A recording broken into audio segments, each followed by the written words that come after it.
industri nasional dan jalankan reform sejati. Dan ke-10, adili Jokowi dan kroni-kroninya dan makzulkan Gibran. Hei Mas, sebenarnya kamu tuh mau demo bubarin DPR apa mau demo memenjarakan Jokowi? Oh, apa ini udah direncana ya? Kita pura-pura demo seakan-akan kita bubarin DPR. Dan kalau itu terjadi, dari dalang semua ini yang suruh demo adalah Jokowi. Itu pasti tujuannya. Pinter nih, pinter. Dalangnya pinter ini. Mantap dalangnya ini. Inilah kelakuan orang busuk. Kelakuan orang busuk ya seperti inilah teman-teman. Badannya cuma keluar-keluar. Dia udah ketar-ketir mau kebongkar. Ya nggak teman-teman? Kalau orang udah mau kebongkar, ya gini, dia keluar-keluar. Dia takut kalau dia dalangnya.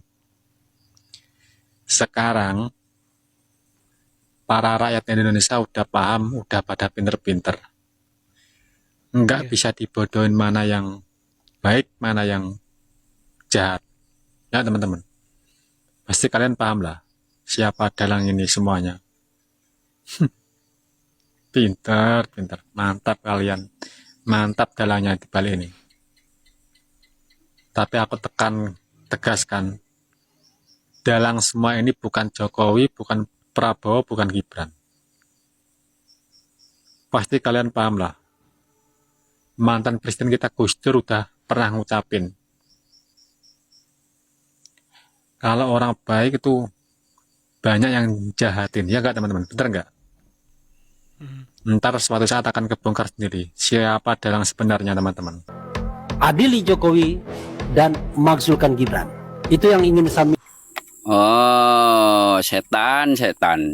Bukannya semakin sadar malah semakin melonjak goblok. Hantu, setan. Kamu ini ya seharusnya sadar, goblok. Otak kemana sih? Otak sudah nggak ada ya. Sudah nggak ada kewarasan ya. Stres ya. Gila loh.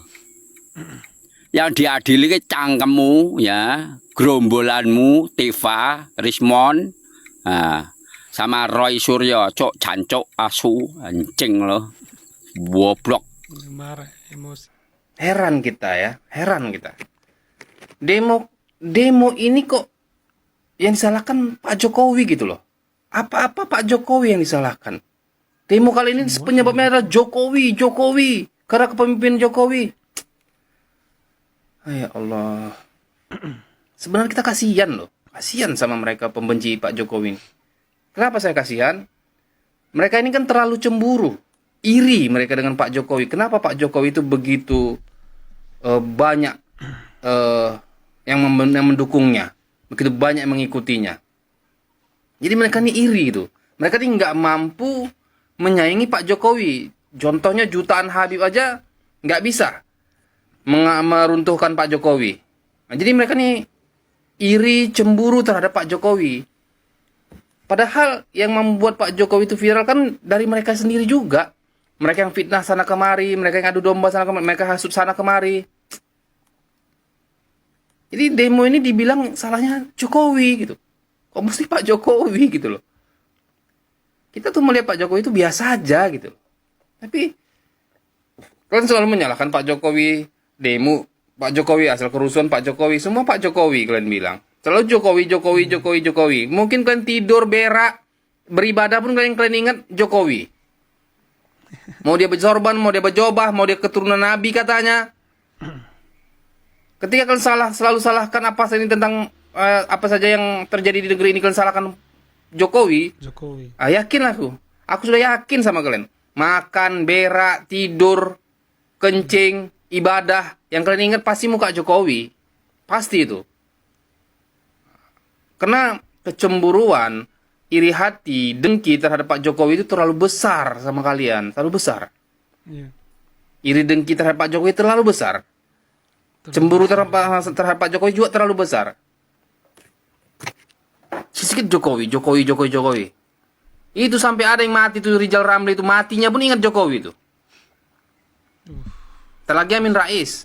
Dikit-dikit Pak Jokowi, dikit-dikit geng Solo. Kok ada masalah apa? Kok ada sakit apa? Perkara demo, perkara pemerintahan Bapak Prabowo, perkara Noel. Selalu dan selalu menyalahkan Bapak Jokowi. Demo kali ini ditunggangi oleh geng Solo. Demo kali ini ditunggangi oleh Bapak Jokowi. Supaya Prabowo lengser dan Gibran naik jabatan. Otak lu perlu direnovasi. Kalaupun dugaan kalian benar, kau pikir semudah itu kah? Kau pikir segampang itu kah? Katanya Bapak Jokowi sudah lemdak atau tidak punya pengaruh. Kalian perlu sadari, demo kali ini adalah benar-benar tuntutan dan kemauan oleh masyarakat. Tidak ditunggangi. Mungkin ada sebagian, yaitu orang-orang yang melakukan penjarahan dan melakukan kerusuhan.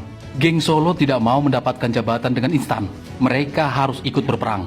Kalaupun tahun ini dilakukan pesta demokrasi, saya percaya Gibran tidak ada lawan. Bukan karena kebetulan, tapi pendukungnya masih solid dan satu tujuan. Dikit-dikit Bapak Jokowi. Tapi apapun itu, Pak Jokowi selalu mendapatkan perhatian dari dua jenis yang ada di bangsa ini. Satu para pembenci, dan yang satu para pendukung. Sama-sama menyimpan di dalam hati. Yang satu diingat karena disanjung, yang satunya diingat karena dibenci. Dan nama beliau selalu muncul ke permukaan. Dikit-dikit Bapak Jokowi, dikit-dikit geng Solo. Habib ya Kak dia. Pak Prabowo Iya. ditinggalkan Pak Jokowi ya. Iya. Ya iyalah.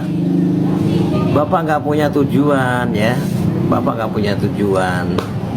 Ya, makanya ditinggalkan. Pak Jokowi nggak mau ngikutin partai Bapak. Ngikutin Golkar juga nggak mau. Karena nggak punya tujuan. Pak Jokowi itu pengen mengesahkan undang-undang perampasan aset, ya, itu tujuannya. Jadi membela rakyat kecil, nggak perlu gembar-gembor kayak Anda. Ya itu teman-teman, dikit-dikit Pak Jokowi. Noel ditangkap karena OTT KPK, dibilang Jokowi, orangnya Jokowi. Ya teman-teman, ya kalau bicara kayak gitu, di setiap partai coba menteri ada kan yang ketangkap korupsi, salahin aja juga berarti kalau kayak gitu. Tapi kenapa cuman Pak Jokowi ketika ada relawannya atau apa yang jadi masalah di Republik ini jadi kambing hitamnya? Memang paling enak karena Pak Jokowi orangnya nggak dendaman, legowo, nggak membalas tuh enak tuh, paling enak memang menyerang Pak Jokowi dan keluarga ya teman-teman, karena Pak Jokowinya santai, nggak mau balas. Bahkan dalam kasus ijazah palsu dia memberi kesempatan untuk mereka yang ribut itu semacam berhenti gitu, tetapi akhirnya Pak Jokowi karena mereka terus yang jatuh-jatuhnya sudah fitnah, itu Pak Jokowi melakukan tindakan terakhir. Bayangkan ya, setelah dibegitukan Pak Jokowi aja masih mikir panjang buat ngambil tindakan. Setelah dipitnah sana sini, untuk mengambil tindakan pun Pak Jokowi masih berpikir panjang. Bisa teman-teman bayangkan kesabaran dan keikhlasan Pak Jokowi ya, dihujat pribadinya, difitnah pribadinya ya teman-teman. Dia nggak mau ambil pusing. Makanya saya bilang Pak Jokowi ini pemimpin ideal yang matang, karena dia pemimpin itu repot kalau memusingkan urusan pribadinya. Citra pribadinya, citra dirinya, dia harus sudah selesai dengan dirinya, dan Pak Jokowi sudah selesai dengan itu. Maka kalau bicara soal pribadi, Pak Jokowi nggak mau ambil pusing. Tapi kalau soal negara, dia maju paling depan. Nah ini sosok pemimpin yang dibutuhkan di seluruh Indonesia itu ya seperti ini ya, yang sudah selesai dengan dirinya teman-teman ya.